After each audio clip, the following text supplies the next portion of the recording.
ತಾಲೂಕಿನ ತಾಲೂಕಾಧ್ಯಕ್ಷದ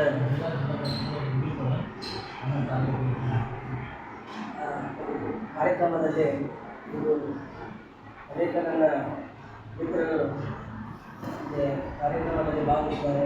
ಅವರಿಗೆ ಈ ಸಂಘಟನೆಯಲ್ಲಿ ಇರ್ತಕ್ಕಂಥ ಎಲ್ಲ ನಿಯಮಗಳಿಗೆ ಬದ್ಧರಾಗಿ ಇರ್ತಕ್ಕಂಥ ನಿಯಮಗಳನ್ನು ನಾವು ಒಪ್ಪಿಕೊಂಡಿದ್ದೀವಿ. ಆ ಕಾರ್ಯವನ್ನು ಮಾತುಕೊಂಡು ಬಂದಿದ್ದಾರೆ.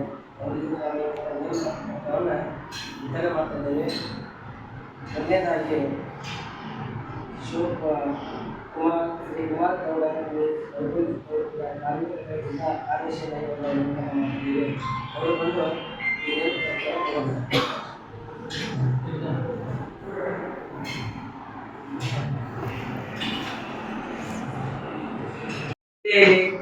ತಾಲೂಕದಲ್ಲಿ ಇರ್ಬೋದು, ಒಂದು ಕರ್ನಾಟಕದ ಯಾವುದೇ ಒಂದು ಮೂಲೆಯಲ್ಲಿ ಕೂಡ ಕನ್ನಡಿಗರು ನಾವೆಲ್ಲರೂ ಏನಪ್ಪ ಅಂದರೆ ಕನ್ನಡಕ್ಕಾಗಿ ಹೋರಾಟ ಮಾಡಲಿಕ್ಕೆ ಸೂಚನೆ ಇರ್ತೀವಿ.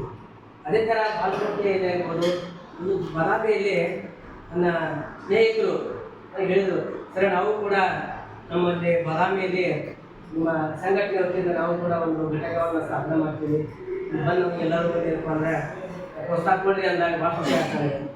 ನಾವಷ್ಟೇ ಅಲ್ಲ, ಬಾದಾಮಿ ಬನಶಂಕರಿ ದೇವಿ ಒಂದು ಇರ್ತಕ್ಕಂಥ ಒಂದು ಈ ತಾಲೂಕಿನಲ್ಲಿ ಒಳ್ಳೆಯ ಜನರಿದ್ದಾರೆ. ಅವರು ಕೂಡ ಕನ್ನಡಕ್ಕೆ ಹಿರಿಯರಿಗೆ ಮತ್ತೊಮ್ಮೆ ಈ ಕಾರ್ಯಕ್ರಮಕ್ಕೆ ಸ್ವಾಗತ ಕೊಡ್ತಾ ನೂತನ ಪದಾಧಿಕಾರಿಗಳ ಆಯ್ಕೆ ಇದರಲ್ಲಿ ನಮ್ಮ ಜಿಲ್ಲಾಧ್ಯಕ್ಷರು ಒಂದೆರಡು ಮಾತುಗಳನ್ನು ಮಾತನಾಡಬೇಕಂತ ನಿಮಗೆ ಮೊದಲನೇದಾಗಿ ಬಾದಾಮಿಯ